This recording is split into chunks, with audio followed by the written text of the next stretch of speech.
This episode is brought to you by Trident Coffee, the veteran-owned brand where every sip inspires you to live life full steam ahead. At Trident, they are more than just coffee. They are storytellers. It's crafted by veterans. Their instant cold brew is perfect for those who serve, those who have served, and anyone who values wellness. Featuring natural ingredients like organic mushrooms, adaptogens, and nootropics, it's more than just a morning pick-me-up. It's your new wellness ritual. Enjoy it at home or on the go, wherever your day takes you. Trident Coffee isn't just about great tasting coffee. It's about empowering you to be the healthiest version of yourself, because great veterans make great citizens. Try their instant cold brew coffee today and taste the freedom of wellness. Remember, when you choose Trident, you're not just choosing coffee. You're choosing a path of connection through health and wellness. Use promo code DTD15 for 15% off your order. Hey guys, welcome back to the DTD podcast, Dynamic Tales Delivered. This week in the studio, he piloted helicopters in the 160th Soar, he advised Fortune 500 companies, and he overcame a life-altering injury to become a world-class adaptive athlete. He has 7 medals from the Invictus Games. His story is one of relentless grit, leadership, and purpose. He's a combat veteran, a devoted father, and a strategic mind. He's lived a life shaped by service, challenge, and unwavering resolve, and still somehow finds time to pretend to know how to play guitar. Please welcome into the studio, Josh Martin. What's going on, my friend? Hey DJ, thanks a lot for having me, and thanks so much for that super amazing intro. It's extremely humbling to be here. Well, we'll get into your guitar playing a little later, but it looks like you've already got your speakers behind you and everything, so it looks like you're really getting into that. So, if it's like anything else you've done in life, you know, I have no doubt that you'll be playing at an elite level soon. So, let's talk about why you're here and how we kind of came to this. We came across each other on Instagram and I started looking through your story and I was like blown away by it. I mean, it's just unbelievable. West Point, then flying helicopters, then the 160th, then an injury that changes your life completely. Then you come back from that, you get a master's, all these kind of things that would stop a ton of people. And I always kind of start the conversations, and I want to start yours with growing up. What kind of kid were you? How did those early years shape, how you see challenges and risks, and what kind of led you down this path to West Point and to the military life? I mean, it's definitely one that we can spend a lot of time digging into all of those areas. I mean, first and foremost, I feel like I'm not doing enough, and there's still so much more that I want to be able to do, and ways where I feel like I'm falling short in some respects, and like my story's not, all that. But I guess getting into it, I think my background was just like any normal American upbringing. I didn't grow up in a military family. I really didn't have a lot of people around me that could have indicated that I was going to go be a helicopter pilot or an aviator in the military.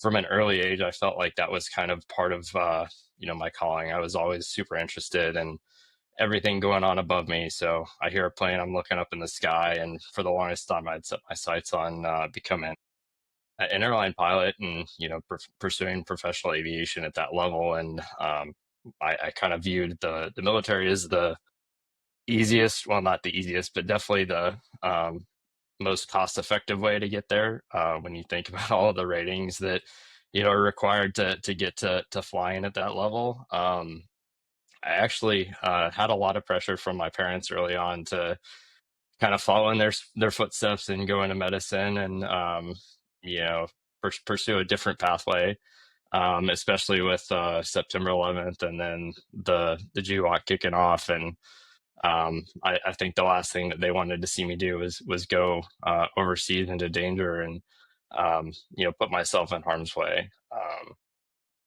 I think looking back in my upbringing, it was definitely different. From the earliest memories that I have of my family, it was a lot of unique circumstances. My father had a heart attack at 41 and was disabled, wasn't able to practice medicine anymore. My mom had worked. She was an operating room nurse. My dad was a general surgeon. Um, they met in Ohio at Ohio State. Ultimately, got together, and then along came my sister and I. So I was born in Ohio, a small town, uh, sort of northern part of Ohio, about an hour away from Toledo and south of Cleveland. And I pretty much feel like things went kind of sideways after my dad's heart attack, which happened when I was about four, or I was about 4.5 at the time. And so I don't really have a ton of memories of my family with my, normal parents. It was kind of always, the earliest memories I probably have are shuttling my dad to appointments, or, figuring stuff out in and out of the hospitals, or whatnot. My mom dropping me off at daycare and going on to work herself, and kind of figuring out what our new normal was as a family. Well, coming from a father that's a surgeon, but you were pretty young when he did have that heart attack. And your mom being a nurse, you came from middle class, upper middle class. When you see a shift like that, when your father's being taken, he's not a surgeon anymore. I know it happened at a young age, but does it change something how you think about how you're going to do the rest of your future? Because I think if he were to continue to practice medicine and all those kind of things, that is the military even a choice then? No, I definitely think I had a lot of options, and I think that there was elements of my childhood and upbringing that um, probably would have looked a lot different if he were able to continue practicing medicine.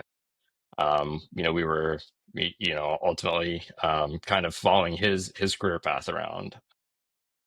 But I think, uh, given the situation I was in, just a little bit of backstory here. My dad had a quadruple bypass surgery, and during the surgery, they didn't provide enough oxygen to his brain when he was on bypass, and so he ended up waking up with a brain injury. And the brain injury had left him with a lot of symptoms of Parkinson's disease, and like impaired balance, loss of volume in speech. So he communicated with it was called a light writer, which was like a little computerized voice machine that he typed into. And so conversations progressed a lot slower. He walked with a cane, and had uneasy balance, and so it was a lot of adapting the house, and protecting him and standing behind him, so that to catch him if he were to fall, especially as I got older. Or he was involved in pickups, drop offs, taking my sister and I around to our activities or school stuff, or anything else. And so I kind of felt like, at least from relatively early age, I kind of was forced into this position where I had to help and support my mom as best I could, and caring for a disabled father that wasn't working in his chosen career. I mean, he still, did freelance consulting and some other stuff, but essentially became a stay-at-home dad, and did the best that he could in supporting both my sister and I. You think that's why, or it had anything to do with when you have your injury and it's a devastating injury, that you went about it the way you did, that you tried to just like completely overtake it and not let it take charge of you at all because of that background and because of your father not being able to finish out his professional career and all those kind of things? I mean, I definitely think that it had an impact at that deeper level, in terms of, okay, finding myself in a position where all of a sudden my life, pivots, complete 180 from, what I was thinking I was going to do, and trying to reinvent myself. And it gave me a lot of, a pretty solid foundation when it comes to resilience and grit, and understanding, the ways that I had to adapt and adjust to a new environment, or a new normal. Um, but again, a lot of the challenges that he faced are not the same that I'm facing. But in a lot of ways, I look at his situation, and think that he, definitely had it a lot worse in so many different ways. Well, I would like you to kind of go into that a little more because That's an interesting thing to say, that he had it so much worse. I mean, literally, you lost your career that you wanted to do forever, that you loved, and you had reached the pinnacle of that career. So when you say that he had it so much worse than you, I got to understand that. I mean, I think that I was at a point where, that was the pinnacle of sort of my existence and, military career, being probably 6, 7 years into, what I had hoped would be, at least, solid 10-year career at the regiment, or, even further, and, continue to progress, in the organization, to retirement. I think I look at the time of my injury, I was 28 years old. My dad was 41. He had, largely proved himself as a skilled resident, and then was in private practice, and had returned back to the academic field to teach, and that was really his true passion. And to be completely removed from that, when he was in his 40s and pretty well established as a um, general surgeon, and revolutionizing laparoscopic techniques, I think he probably was at a point where I think he lost a lot more than I definitely did in my career. So do you think he lost his identity? I mean, it's hard to say, because I quite honestly had never had that conversation with my father. And I go back and I think, okay, there were so many opportunities that I wish I would have had, growing up, and continuing to explore his mindset and his mentality around his injury and everything that he dealt with. Especially as I got into the more formidable teen years, and into college and everything like that. Unfortunately, my father passed when I was 17, and so my closest, I would say, male or strong male role model was an older half brother who was 18 years older than I was, and who I had pretty much my entire childhood, and continue to look up to him as a um, you know brother or father figure, if I could. So, in speaking of all that, your father passing when you were 17, having this upbringing where you're, forced into a situation where you're taking care of your father, I want you to think back and think of the first time that you think you were truly tested physically, emotionally, mentally, where you really took stock of it and you can still think of it today. I mean, in terms of um, being mentally and physically tested, I think it was my decision to pursue an appointment to a service academy. I think that whole journey for me, I was fortunate to have close family friends that were grads, and kind of turned me on to the idea of pursuing an appointment to the West Point, Annapolis, or the Air Force Academy, and using that as sort of a pathway to sort of chase that dream of becoming a military pilot. My dad had a close friend from his high school experience that ended up flying in the Navy for a career, and then transitioned to international career as a 777 pilot working for American Airlines. So he was a pretty um, strong role model, or idea of what I thought success looked like.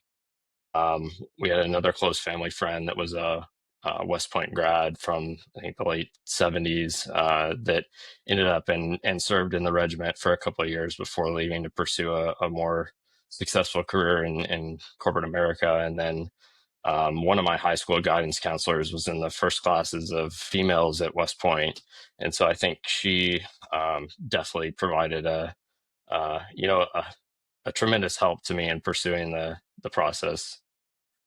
Um, When you talk about all those people, and there's a lot to name, when you look back on it, who do you think, kind of spoke that belief into you about yourself before you fully believed? Because it was a dream at that time. So who do you think gave you that courage to go, yeah, this is the life that I'm going to do, and there's nothing that could stop me?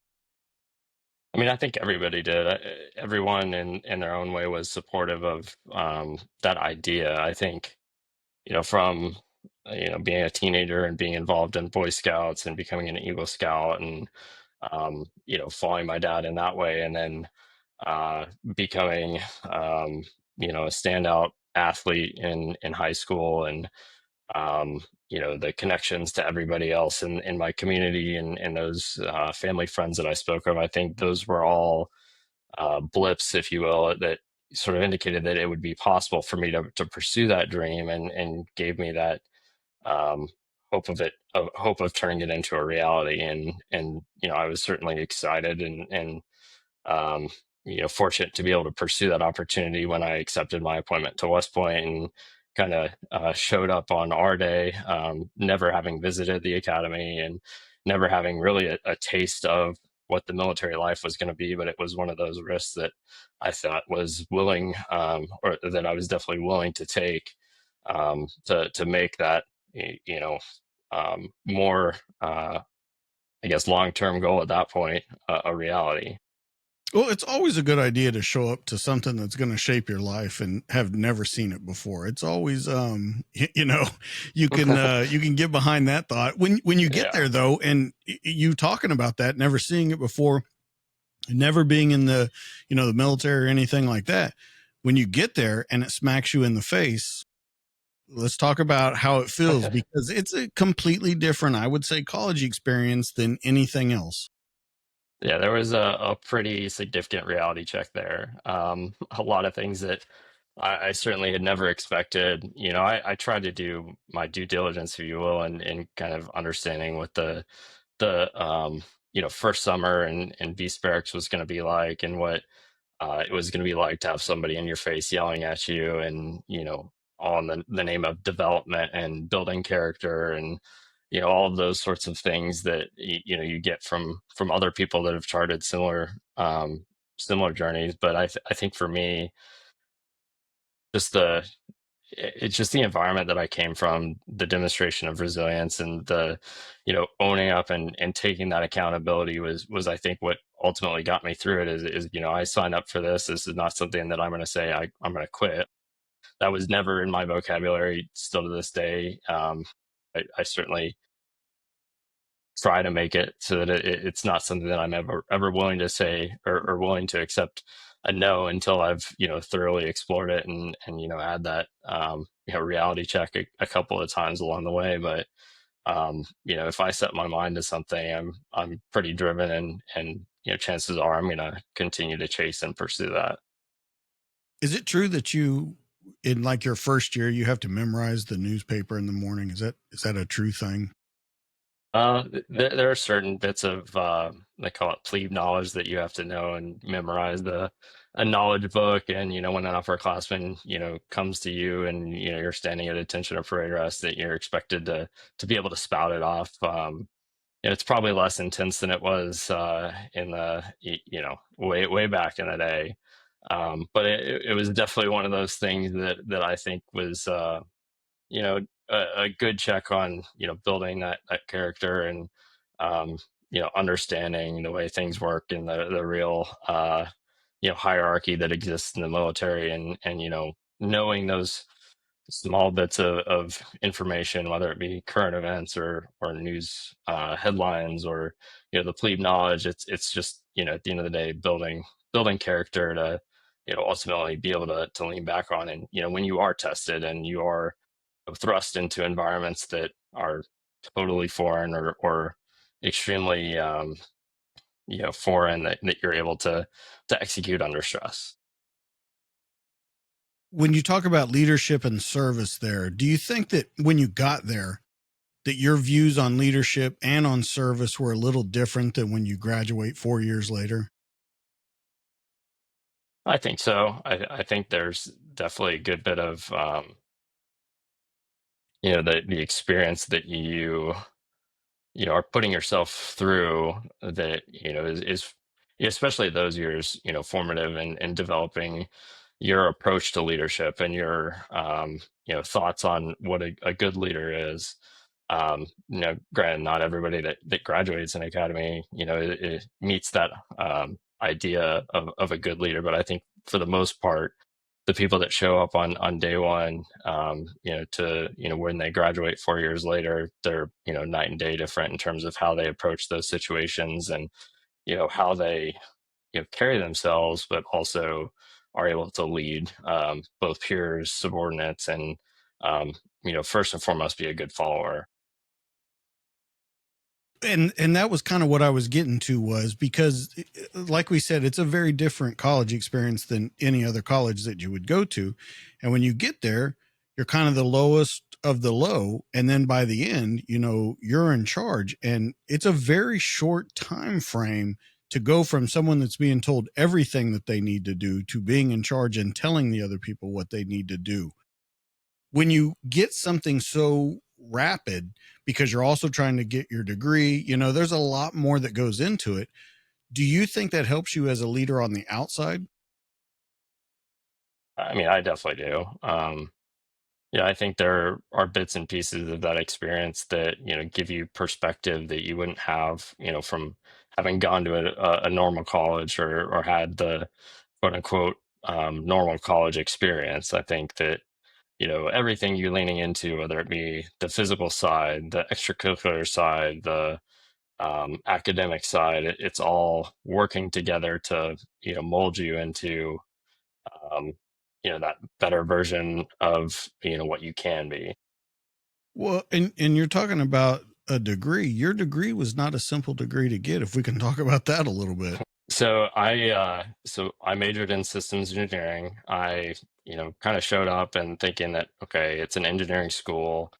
I'm pretty well inclined when it comes to numbers and the way things work physically. And I was that kid that in the garage, my parents had an old appliance that stopped working, and like they'd put it on the workbench, and I'd pull it all apart and try and figure out what was wrong with it, or if I could fix it, or any number of other things. I mean, I think there was even a time where I was trying to build like a go-kart, or some kind of motorized thing out of an old skateboard and a lawnmower engine, and some other stuff that we had laying around. And so that was kind of always something that I had been interested in. And so getting to the academy, and granted, I didn't have to choose the major right off the bat, but I think everybody that goes to an academy, not just West Point, but all of them, you end up graduating with a bachelor's of science degree. And so you have to take some kind of foundation in engineering courses, or specialize in, I guess what at other colleges would be considered a minor,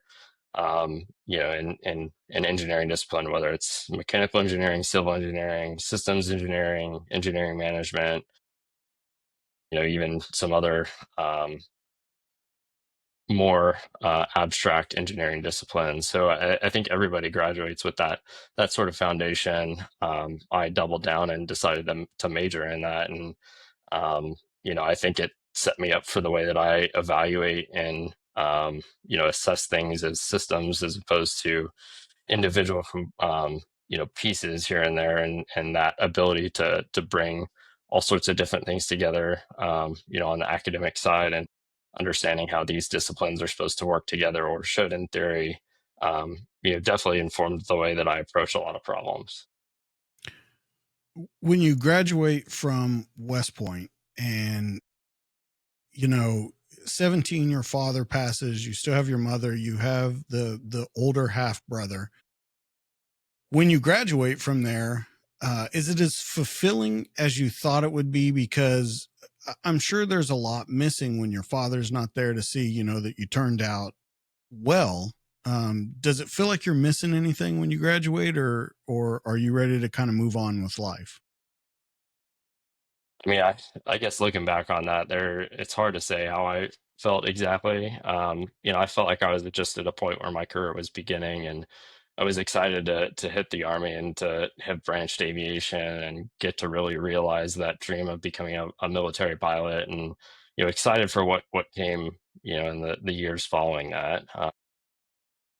Yeah, I don't know that, reflecting on it, it was great to be able to walk across the stage and get my diploma and shake some hands. But at that point, I was like, okay, this is when the next chapter begins, and I'm hungry, I'm ready to go, and let me just get through flight school, get to my unit, and then see what I can do. When I graduated in 2012, we were still in a couple of different theaters, and I was definitely facing the idea of being able to deploy and serve my country at that level. if anything, I was just excited to be able to get to the fight at that point. Well, in 2012, you still have time in front of you to get into the fight, and you choose, or it's chosen for you, the Kiowa helicopter. Which, if you can kind of talk about what it does, because I think it's one of the coolest helicopters in the Army, and what you were doing before you stepped off into that 160th world. Yeah, so I chose the Kiowa coming out of flight school, because it was the mission that I felt like I aligned with the most. It was, a two crew helicopter, so pilot and co-pilot. You fly it's essentially a modified Bell Jet Ranger or a Bell 407 helicopter. So single engine, four blades, had a big mass mounted sensor on top and a whole bunch of computers sitting in the back. You had a 50 cal and either two Hellfires or some other combination of rocket pods, and so you were able to sort of deliver ordnance on the battlefield while you were in close radio contact with scouts on the ground to provide that reconnaissance. And that mission to me is what I was excited about and what I really wanted to get into, at least early on in my career. At the time going through flight school, the Army aviation, um, outlook was sort of, up in question to some extent. I think with the futurization of Army aviation, there were talks of new helicopters or new programs of record that would essentially make a single engine aircraft obsolete. And unfortunately, after I selected the Kiowa, after about halfway through flight school, the Army made that decision that they were going to divest the Kiowa and move to the Apache as sort of a interim replacement for the Scout platform. Um, and so I went through the Kiowa course, the final portion of your advanced aircraft course, knowing that. But at the time, things were still a couple of years into the future. I was at least going to be able to have um, I thought at least 3 or 4 years of flying the Kiowa before they started to disappear from the Army's arsenal, and uh, I would have to face a transition point at that point, and that was just a later problem for me. Um, the way things ended up settling, I tried to align my choice for duty station with one of the units that was on the past charter or had been projected to deploy at some point with the Kiowa mission. But unfortunately, when I finished flight school, that timeline had accelerated, and I had selected going to the 101st Combat Aviation Brigade, and they had actually just come back from an Afghanistan deployment about 5 or 6 months before I showed up, and so they weren't on the patch chart again, and unfortunately, I wasn't able to deploy in that airframe. So my time at the 101st before going to the 160th was essentially a couple of JRTC rotations, doing everything that we could to validate some of the new manned unmanned teaming with UAVs and some of the other aerial assets that the Army had at the time to try and develop those or really refine those TTPs to be able to set the Apache up for a transition that would allow them to come in and backfill us in our squadrons and pick up that mission. Well, because at one point, wasn't it the Kiowa working with the Apache as kind of, I guess you'd call them, they called them back in the day, hunter killer teams, where you're watching for them and then they're going to bring the fire behind them. Yeah, the hunter killer teams or pink teams. Yeah, I think those were certainly in play, but it was never something that when I got to the 101st that we actually um, trained. It was because we were, I think, of the seven cabs or so that had the Kiowas, we were, I think, one of four or five that also had Raven UAV platoons or companies assigned to that squadron that were essentially providing that overhead longer ISR view, and we were relaying what was on those feeds to guys on the ground, and then using our organic weapon systems to come in and provide support, in addition to doing our little bit of um, fire support that we could.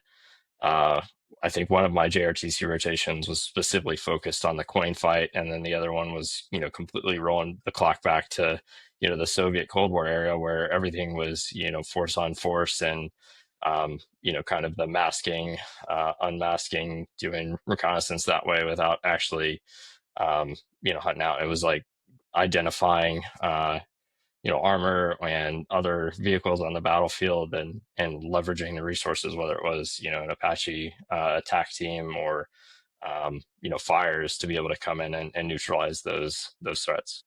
And you had the little ET bubble on top, correct? Yeah, Yeah. they call it the MMS or mass mounted sensor. And you know that it's going to go away, yet you go for it. What was your idea? Because you had to start thinking even ahead of time, even if you thought the Kiowa was going to be around for you to go into combat a little bit, you had to start thinking, what are you going to transition to? Because, that's going to be your future if you're going to stay around. No, exactly. And I think for me at the time that I chose the mission and that platform, um, it was a little bit longer time frame. So I would at least be able to do one tour of duty, my first duty station as a lieutenant, junior captain, before I would essentially go back, do the captain's career course, and then, probably at the same time that I was back at Fort Rucker for that, pick up a transition to most likely the Apache, or explore some of the other, opportunities that the Army had at that point. I think for me, I knew that it was going to happen. It was kind of a matter of when, and I was okay to accept that if it meant that I was able to do the Kiowa mission, which was sort of the mission that I had my mind and sort of had really been drawn to. I knew also at the time, going to flight school, that the 160th was something that I really wanted to explore. When I was a cadet, I actually had an opportunity to do CTLT is what they called it, but it was essentially shadowing a platoon leader or somebody that was at one of those units for about 4 or 5 weeks over the summer, and I was fortunate to get matched with 3rd Battalion 160th out of Savannah and got to go shadow one of their um, captain platoon leaders and kind of explore what their mission was, and do a little bit of riding along in the 60 and kind of seeing what their customer support missions looked like, and what some of their internal training. And I was able to actually see a flight lead ride, or the final um, crucible, if you will, or evaluation that they put their pilots under to become flight leads in that organization. And at that point that summer, I think it was the summer of 2010, so before my junior year, getting to see that, I was set that was something that needed to be in my future. And so I think if I had my um, the ideal world, or ideal military career, it would have been doing one duty station in the Kiowa, and then dropping my packet for the 160th, and then going over there and picking up whatever transition it is at that point, whether they want me to fly little birds, 60s or 47s, and then kind of picking my career up at that point. Do you think that that next leap that you were going to do, because that's a big leap coming from regular Army over into there? It's a very tight knit group. It's a very small family that you're coming to over there.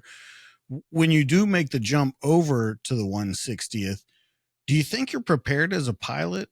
You're still pretty young in your officer career, and you're very young in your pilot career. Oh yeah. There was definitely a good bit of imposter syndrome when it came to, you know, I mean, the first hurdle was, submitting the packet to, get an assessment opportunity. For me, because the transition out of the Kiowa happened as quickly as it did. I was sort of faced with, okay, if we're flying our aircraft to the boneyard, and I think it was the latter part of 20, or it was in the first or second quarter of 2015. What comes next? Because at the time, like, I had only had 2 years at Campbell. I probably had at least another year sticking around at the 101st on division staff, or hoping that, I could have been high enough in an OML for a transition for them to just send me straight to a transition and come straight back to Campbell for a year and a half before, ultimately going back down for the career course. And so, that decision for me, when things became a little bit clearer about the timeline that we were flying our aircraft out to Arizona, and we were gonna essentially case our colors as a Kiowa squadron before it gets stood up and they reflag that unit as an Apache unit. I made that decision that, okay, I just made pilot in command in the Kiowa, didn't have 500 hours. I was maybe like 370 or 380 hours at the time, which is a pretty, low hour count for, um, a pilot in command, but especially for anybody that wanted to be considered for an assessment to get into the 160th. And I think they typically look at people that are, junior captains that have at least 500 hours and are, a pilot in command of an aircraft before they want to bring people over for an assessment. But I looked at that as a reach opportunity, if you will, and so I threw that Hail Mary and put together the best packet I could with a couple of recommendations, and took that chance, submitted it, and knowing that it would be probably one of my three applications that they typically allow for people to get over there, and you know the rest was sort of in out of my hands at that point. And so fortunately, it came back. They were willing to assess me.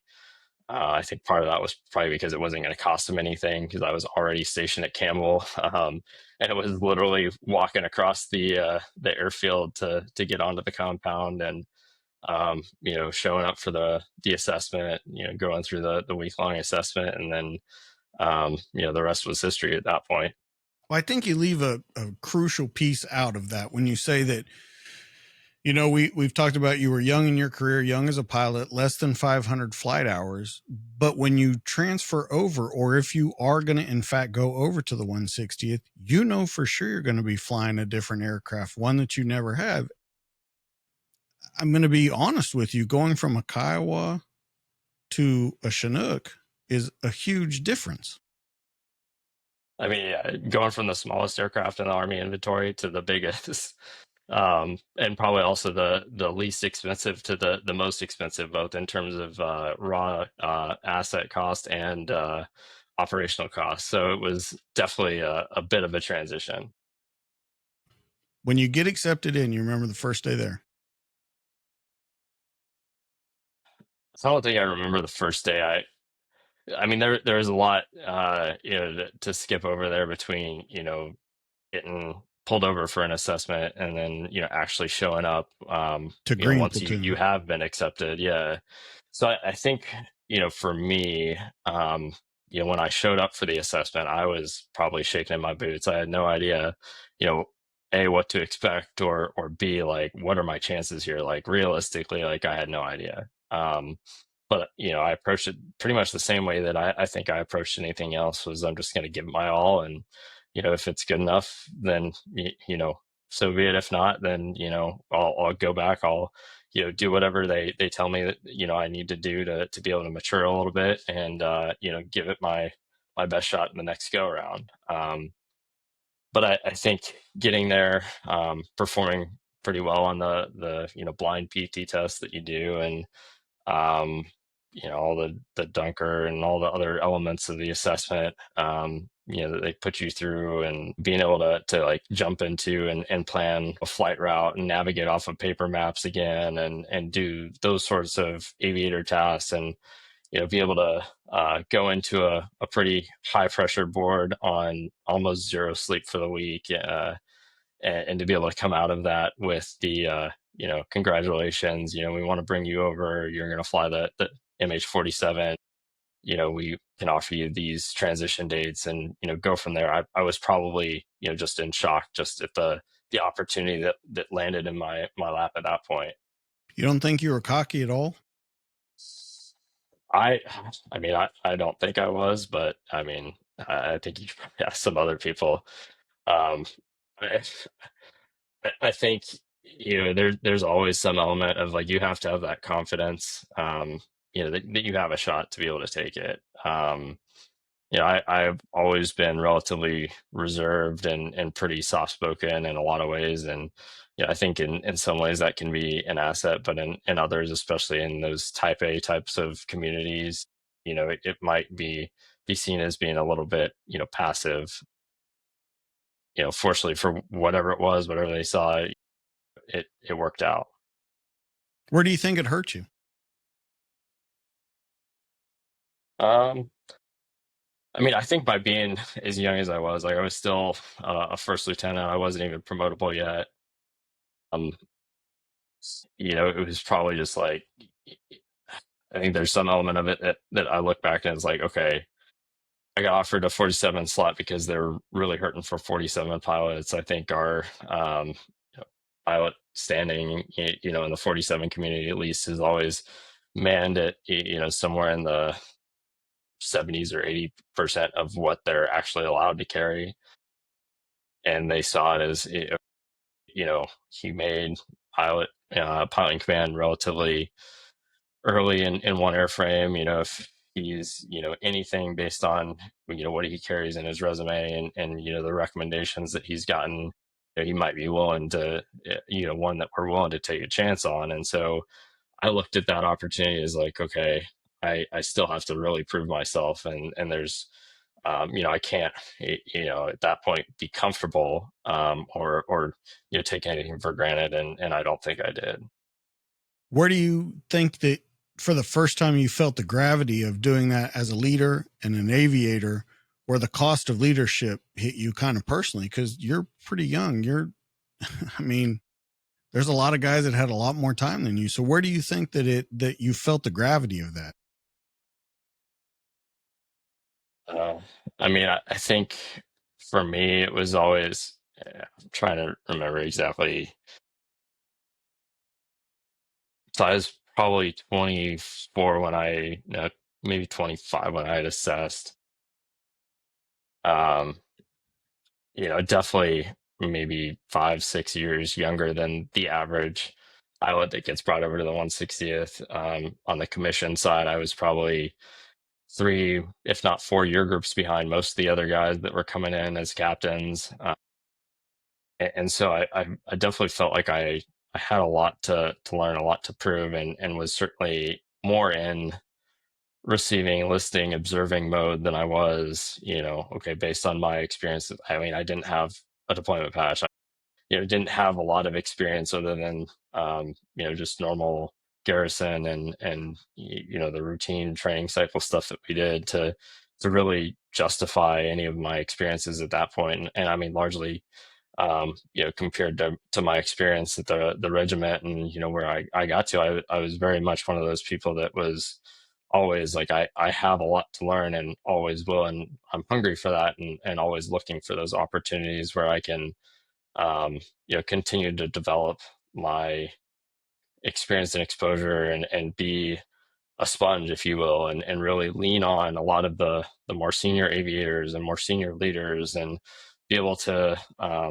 you know, adapt and choose and kind of fill my own leader toolkit and aviator toolkit with a lot of their um, lessons to make me successful in that environment. So let's go back to the question that we had before then. When you're quiet, when you're a sponge, when you're just there to learn, to do whatever you have to do to get in there and really lean on that senior leadership, when does that hurt you in that kind of environment as being just a quiet guy, just kind of pushing through? There has to be a moment either when you have to take charge or when you have to, that it's got to bite you at some point. I don't know that there were, just specific circumstances where I felt like it bit me. It was definitely one of those environments where I had to, pull myself out of my comfort zone in that regard and really step up and take charge when I knew that I had to be the leader. I had to be the one that made the decision. I think fortunately, going through Green Platoon and that's about 6 months where you're in a small class, whether it be, the 3 week officer green platoon portion where, okay, I was surrounded by everybody that was essentially everybody outranked me. All of the, W2s, W3s that were in my class were all, far senior to me and hours and, their experiences, and a lot of them were prior service. And so they had, a decade, if not more, military experience to lean on. And, fortunately in those classroom environments, I had the opportunity to kind of, pick their brains and understand, okay, what do they expect me to be, especially when I get to a unit and am in that position as the platoon leader, XO, OPSO, or you name it. Like what do they need from me? And so I use Green Platoon as a great opportunity, or as a um, great sort of test bed or learning platform to be able to understand that way when I was ready, like finishing Green Platoon, was ready to step into the role and really um, hit the ground running and be the leader that they needed me to be.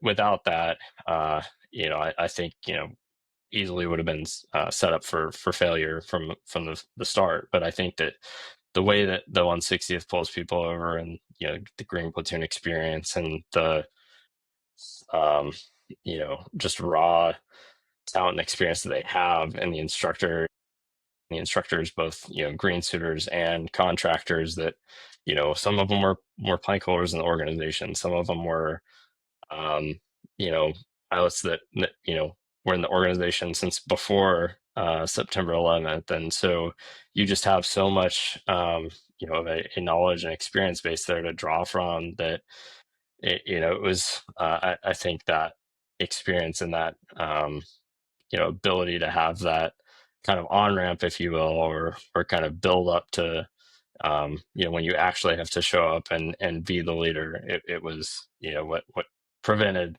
catastrophic failure. Do you think that because another point of those guys, not only being senior in air, senior in time, all of that, a lot of those guys had combat flight experience too, that were coming over there.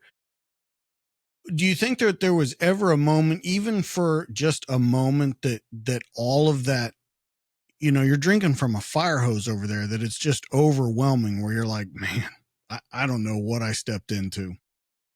I mean, there was definitely a good bit of that, especially during one of the phases of Green Platoon, where you're flying missions every other night, and little birds, and you've got instructors that are all either plank holders or significant combat time, and it's not 10,000 hours, at the regiment, most of that being under goggles. Like there were just, those crazy figures that, it was hard not to have imposter syndrome in those situations. But that, the pressure that they apply and the way that they do, I think was absolutely critical in developing the people going through Green Platoon and that are going to be on the unit, to be the most professional and the most competent, skilled aviators, but also the best leaders that they can possibly be, in an organization that absolutely needs that kind of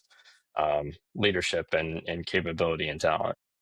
Best story that you can remember from Green Platoon? Um, I mean, best story would probably be. I mean, this is not a good one for me because I failed a check ride. That's the best kind But of stories to tell. um, so forget the exact number of flights that we had in our BNAV course, but BNAV was the phase where everybody's in little birds, and it's probably I want to say 12 or 15 of us going through this portion of the course altogether. This is before you get to your advanced airframe and the BMQ qualification. But um, you plan and fly the first few missions after just using analog, measuring the azimuths with a compass and protractor, and checking the distances with rulers, and being able to plan and plot a course on paper maps that are probably 15, 20 years outdated, and being able to go out and execute all under goggles, and you're only using the compass and the aircraft to navigate. Granted, like, the instructors know exactly, they plot your course on the computerized mission planning software, and they know where they're going. But you're giving them turn by turn instruction on turn left 3 degrees or turn right, or keep going or pick up your speed, slow it down just to be able to make your time on target. I got through the first half, pretty much. I'm not going to say with no issue. I don't think anybody does, but hitting all the targets, making the time on targets, and then we get to the more advanced phase where you're using the mission planning software. You're able to instead of actually like drawing full on poster paper size landing diagrams to the fields that you're landing to, you're able to print pictures out and imagery and leverage the computers and everything like that. Um, and so I'm going into my final check ride, and I draw an instructor that was pretty notorious for um, missing targets or putting you in situations and applying pressure in a way that causes you to kind of get flustered and I wouldn't say lose your cool, but kind of throw you off a little bit. And so I knew that going into it. I was like, oh man, like this is my luck, right? Here's where it ends. This is like I'm going to be washed out of Green Platoon, and the rest is history. I'm going to have to go back to the Army and figure out whatever's going to be next based on this. I'm going to have my tail tucked between my legs and have to figure it out. But um so I get in, do run up and get set out on this mission with my pilot, and it's a series of two targets generally. And if you miss the first target, that's kind of the end of the flight, and you come back and debrief, and you usually get one opportunity after that. And so here I am, going along the way. I'm unsure of my surroundings. It was a zero limb night. I could probably, keep going down the list of all the things that I felt like were stacked against me in that particular situation. But, I kept driving on with the mission and thinking that, okay, here we are. Like, okay, I've got to make a pretty significant correction here. I'm about, 10 or 15 seconds behind the window. And I think, the field is going to be a little bit out my right hand side. I'm doing all this stuff. I'm down in the cockpit reading the map and looking out, trying to identify some identifiable landmarks and seeing where we're going, and sort of lose track of. I think what had happened was he had kind of drifted off to one side a couple of degrees, enough to make it so that I lost my bearings and wasn't exactly sure where the target was. And ultimately the window came and it went, and about 15 seconds later he's like, here, I'm going to show you where the target is, and did a quick right turn, and it was right out the right window. And I was like, oh man, that was it. Like I just failed that, and kind of at that point mentally beating myself up and not entirely sure what was going to happen. And um, all the things that happened during that flight, it was just kind of like, okay, this is just one rep. I've got another one. Let me get back and figure out what the next steps are going to be. And of course, I think I was the only one in that final check ride that had to end up rechecking. I forget whether it was the following night or a night or two later, but essentially had to go back, plan my next mission instead of being in a planning cell of 3 or 4 people planning the same route and sharing that load. I had to do everything pretty much all myself, produce all of the imagery, all of the azimuth, directions, distance, everything, calculate the time on target, the takeoff time that I needed to hit to make that, and essentially do a mission briefing to recheck at a later night. And fortunately, was flying with an IP that I definitely got along with and was really supportive and able to pass that second time around. But that it was definitely an instance where humbling moment and reality check for sure. You remember the first time that you suit up and you fly into combat? Um, so I think the first combat deployment I went on was out of Baghdad or out of BDSC, and it wasn't for, I think, probably 6 months after I graduated Green Platoon or graduated the 47 course. And at that point, it was, the mission that we were doing out of Baghdad was, I wouldn't say it was my idea of what a, sexy 160th mission, TOT or to the X or even to a Y was. A lot of it was kind of combat support of, vanilla soft units that were operating in Iraq at the time. And for me, kind of getting that first logging that first time with C, or the first combat time, was it didn't seem like it was what I expected it to be honest. You think that's good or bad though, because it lets you step into that world, kind of wade into the water instead of jumping into the deep end. So, which do you think it is? Um, I mean, I think it all depends on like circumstances and timing when it comes to it. I know some people, their first, mission out of Green Platoon, they're, riding the package and get called out and, have to deploy sort of no notice. And, the first thing they're doing is kind of like a super high stakes, profile, flying as a, right seater or BMQ on a mission in Chalk 3 or 4. Whereas, my first time was, okay, two ship, relatively easy route. Like, our threat assessment was relatively low. Yeah, we were in a combat zone, but it wasn't um what I think most people would expect in that situation. I think it allowed me to build a little bit of confidence in that first rotation, downrange, and the ability to kind of see one side of the spectrum. But it definitely kind of, okay, it kind of made that, for me at least, made me hungry for those things that I think most everybody expects when they're flying in combat in a unit like that. Well, and when you move up past those kind of missions and you move on to what you're saying is like really the job that you were looking for, you're not only the most elite flying unit, your cargo is the most elite units in the world. So it's a lot of pressure, not only flying, but to everyone that you've got to get to the location, get there in the right, because it's what, 30 seconds plus or minus. Hmm. Yeah, So yeah. you remember that kind of pressure the first time in combat?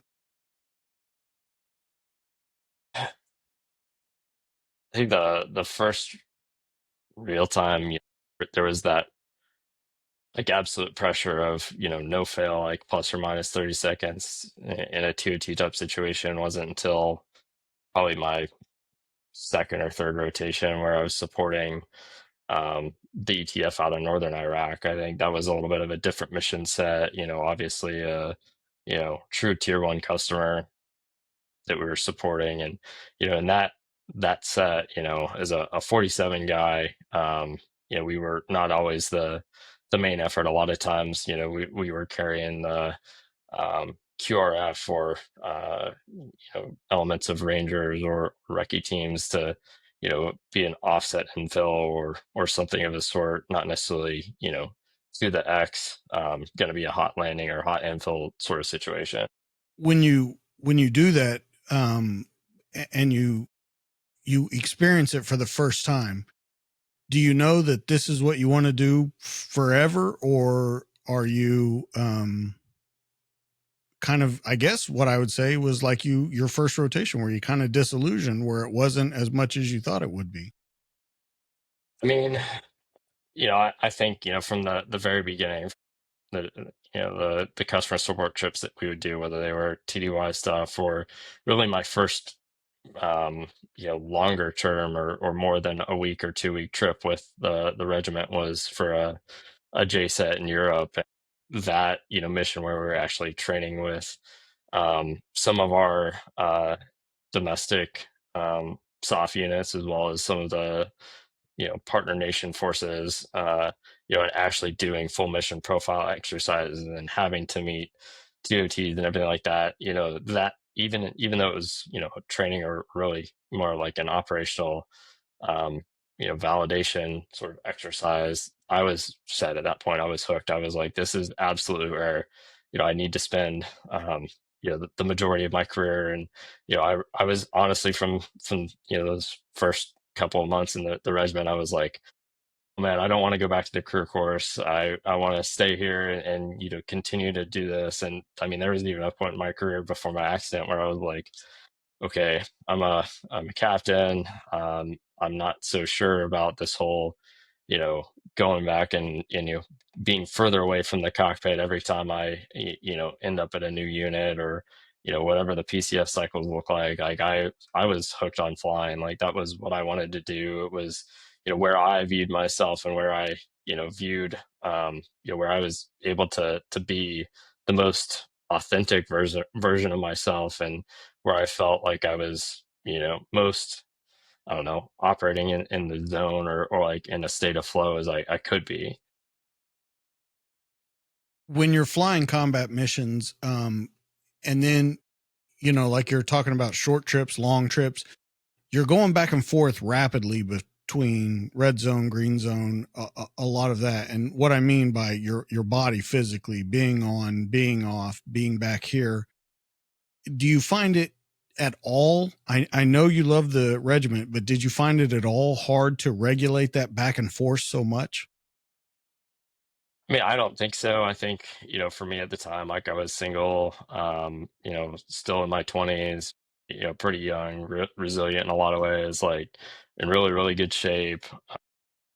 And so for me, like I was trying to find every opportunity I could to go down range, or to get on a training trip. And I think the first couple of years that I had at the regiment, I was away from the house, or away from Campbell for 180, 200. I think the highest day was like 212 days away from the duty station, just supporting various TDYs, or deploying, or operational tours, or anything like that. And that for me was ideal. Yeah. Do you think that makes it easier though, with not having that entanglement of a family and all that kind of stuff, being in your late 20s, being in great shape? I think it almost speeds up the process of you becoming the pilot that you became.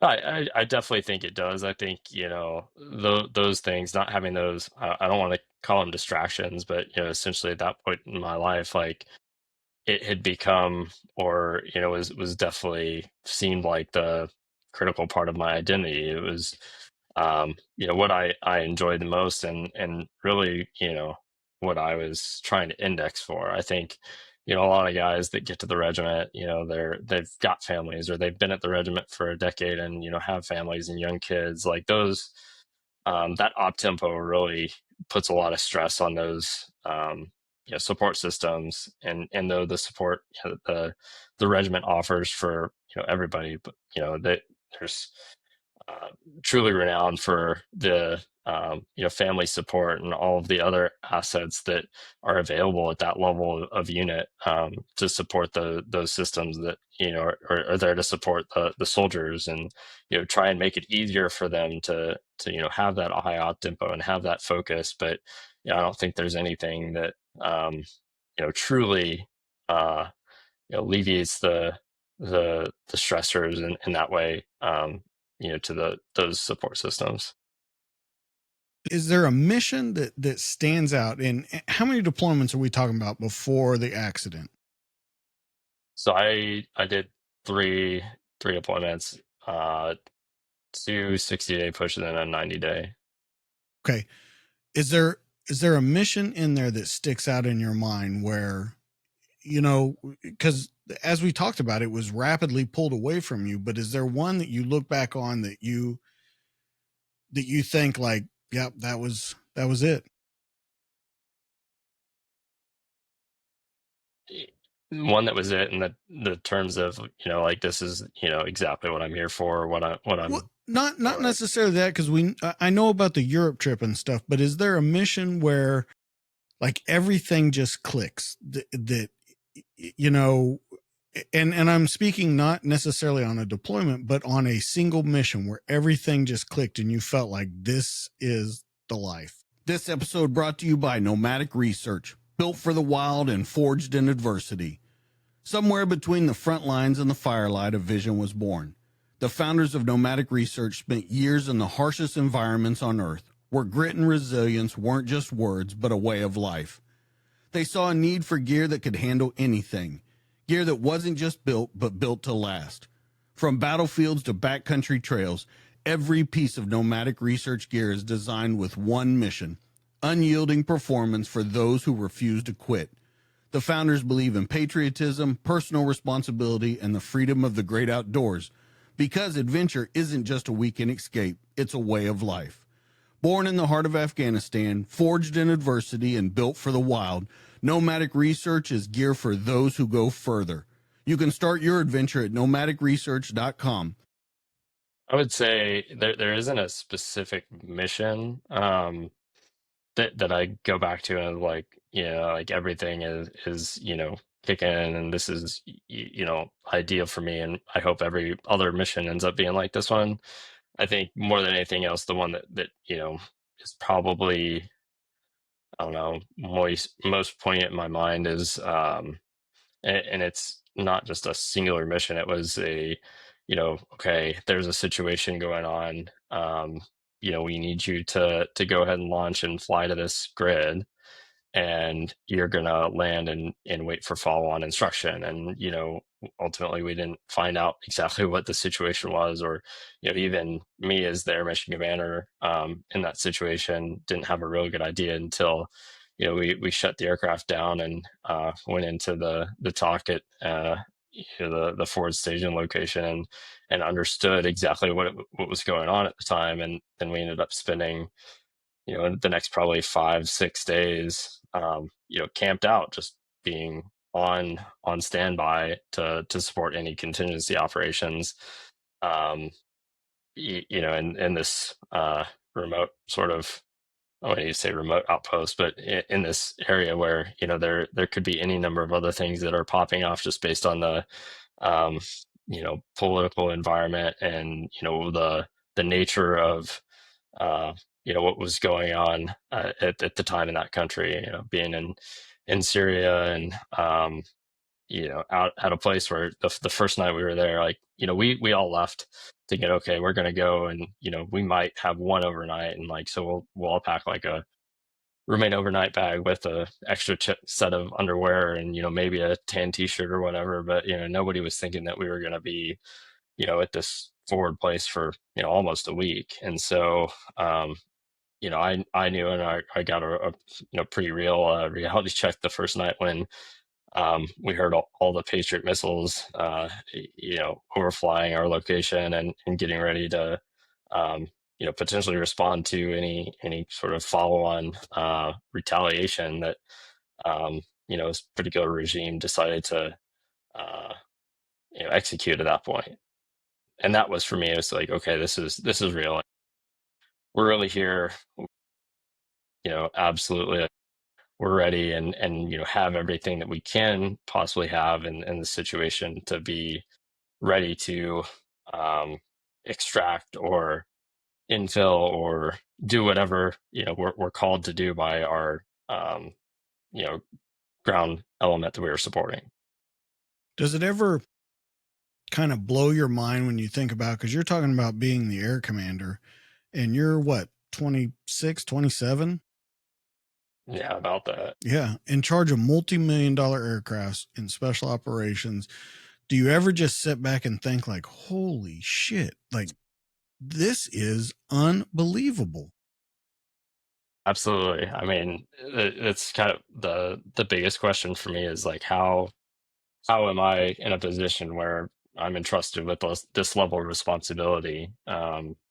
Now, granted, I think, especially as a commissioned officer in a unit like that, where you have all of the experience of the flight leads and the more experienced, fully mission qualified aviators, and the people that have been doing this mission for 5, 10, sometimes 15 years. Like, I think those are all the things that really make it possible, more than anything else. And I'd say this not to minimize the role as an air mission commander, but as a young captain like that, an air mission commander, you do have a lot of that responsibility, but you're never making those kinds of decisions in a silo. You're always considering the perspective of the flight lead, of the more senior aviators. They're generally there's generally a little bit of time, or at least a couple radio transmissions back and forth to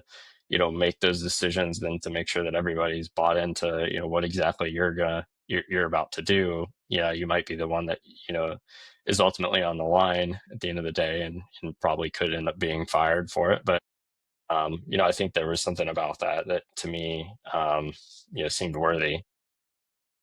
Yeah, when you talk about the senior guys, I think back to like, Al Mack or Mike Rutledge or guys that had been doing it since, you know, combat missions since '01, the first guys that are in there.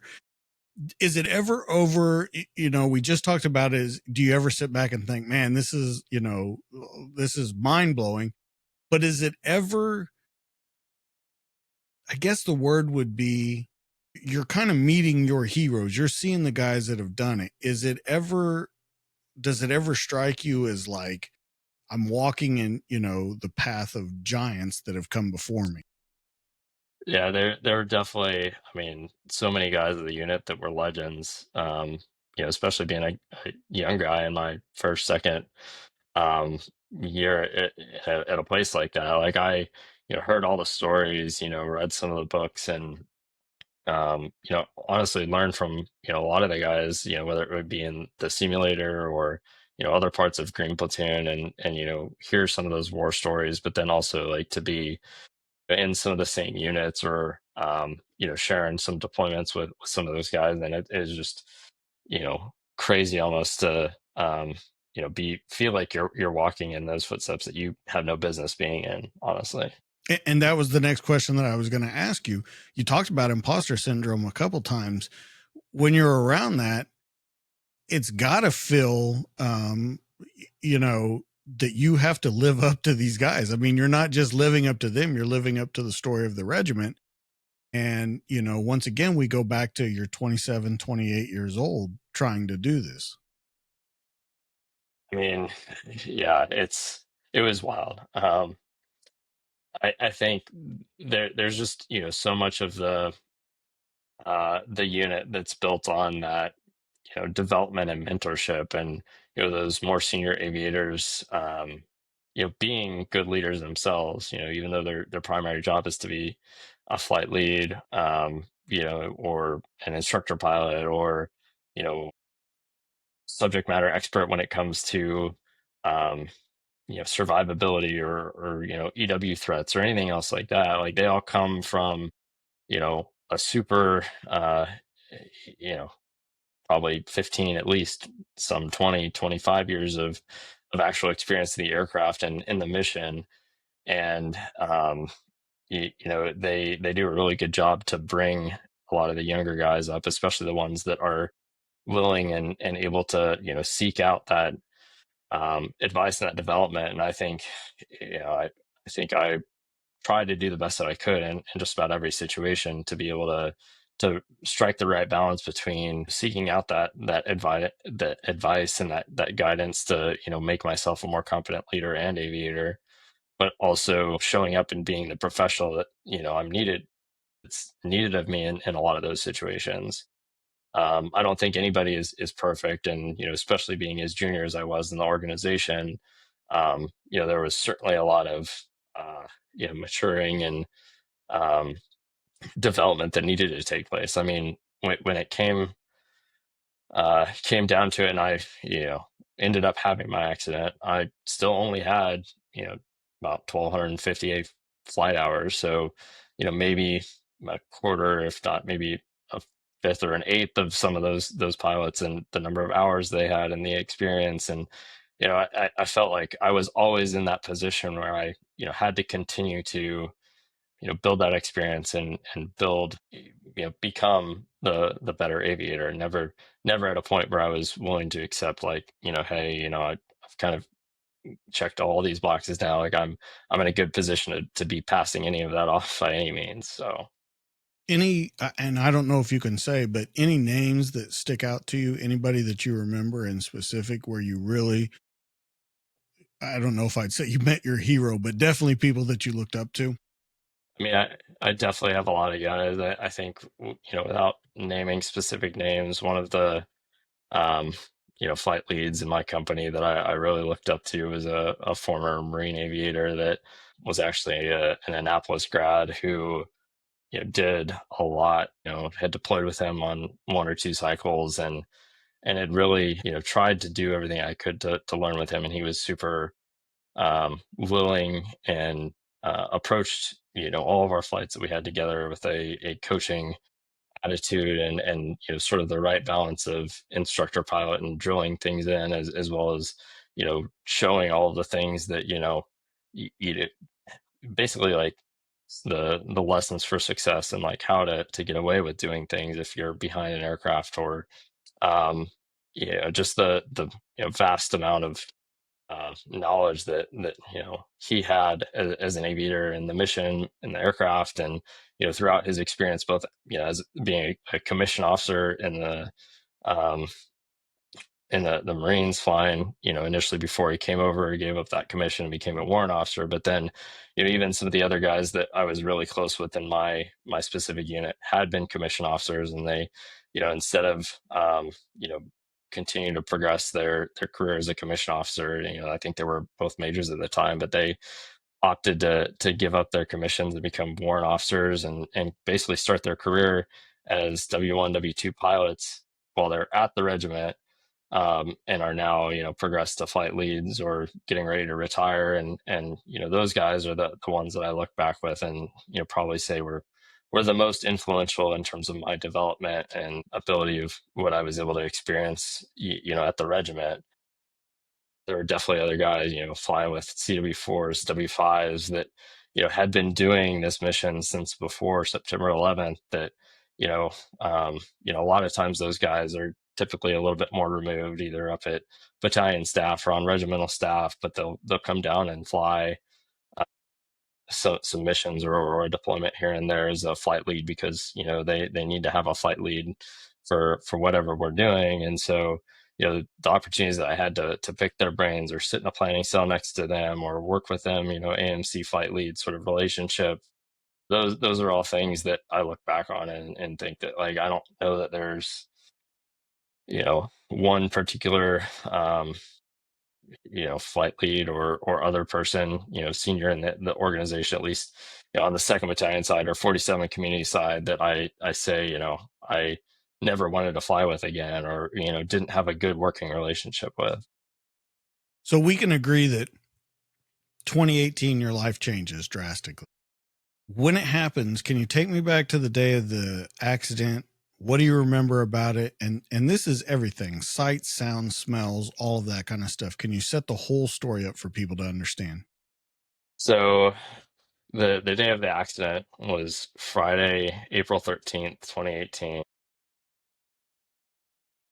I honestly don't remember anything about the accident itself.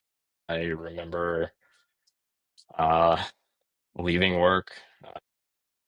It was relatively nice day, probably in the 70s in Clarksville, Tennessee. I'd ridden my motorcycle to work, getting ready to go home, and being a relatively nice spring day, probably in the 70s, felt like, okay, I'm just going to go cruise around town a little bit. Get a little bit of that wind therapy in, while I can, and while I, still felt like, I was gonna get the riding in before, going in and going home, and um, who knows what I had planned for that Friday night, but it sort of all blacks out after that incident. I just remember riding south on 41 or um, basically the 101st Airborne Parkway there in Clarksville, and the rest is history. And my next memory really is probably about two or 3 weeks later when I'm coming to in the hospital. Were you told what happened during the accident?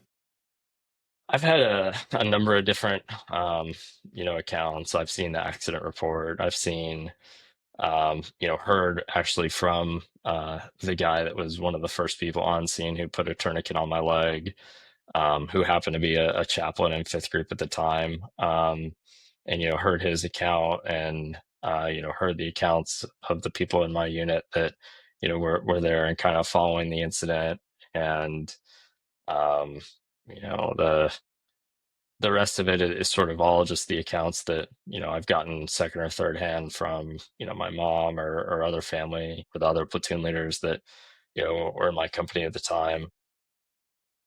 What can you piece together from the accident to say what happened to cause this? I mean, to cause this, I mean, I have my thoughts, and unfortunately, it involves distracted driving. As far as I can tell, I was headed straight across an intersection, headed towards downtown Clarksville, and I was probably about the 4 or 5 o'clock behind a pickup truck that was in the left lane ahead of me. And there was a car that had turned coming from the opposite direction, making a left-hand turn across our lanes of traffic, and came behind the truck and basically hit me straight on the left side at about a 45-degree angle and essentially T-boned me. At that point, pinned my leg between my road glide and his vehicle, threw me probably, I want to say, 40, if not 50 feet across the rest of the intersection to kind of land in the corner of that intersection. His car, I forget what kind of car he was driving, but his car was totaled. If that gives you any indication of the kind of damage that my body probably sustained in that situation. But um, the rest from that point is pretty much history. I know the guy that put the tourniquet on my leg, was there. I was still alert. Had no idea what exactly had happened, but I was, still conscious, still talking, um, and I ended up being life flighted down to Vanderbilt, where pretty much immediately taken to surgery, cleaned everything out, and I think at the time, or over the course of the next 2 months when I was at Vanderbilt, I had 10 or 12 different surgeries to try and stabilize my leg and begin the salvage process. Are they hopeful when as you come out? Because it takes you about 2 weeks to come out of it. As you come out, are the doctors hopeful? Is anyone hopeful, or is it a pretty dark diagnosis? I mean, I don't have a whole lot of memory from what the doctors or anyone really in the hospital was saying about what my future, what my outlook was going to be. I think in those first couple of weeks, I was in and out of surgery for probably the first week, day after day, just trying to get stuff washed out, get stuff stabilized, put a rod in my tibia, debride any of the necrotic tissue away. At that point, it was still pretty unclear. I know my mom, told me that there was one instant where on day 3 or 4, they were like, "We don't really think that there's a real solid probability that he'll have, real good function in the leg if we continue the salvage, and we would recommend an above knee amputation." And at that point, I don't think she was willing to accept that, which, to this day, I'm thankful for, because the life as a above knee amputee versus a below knee amputee is totally different.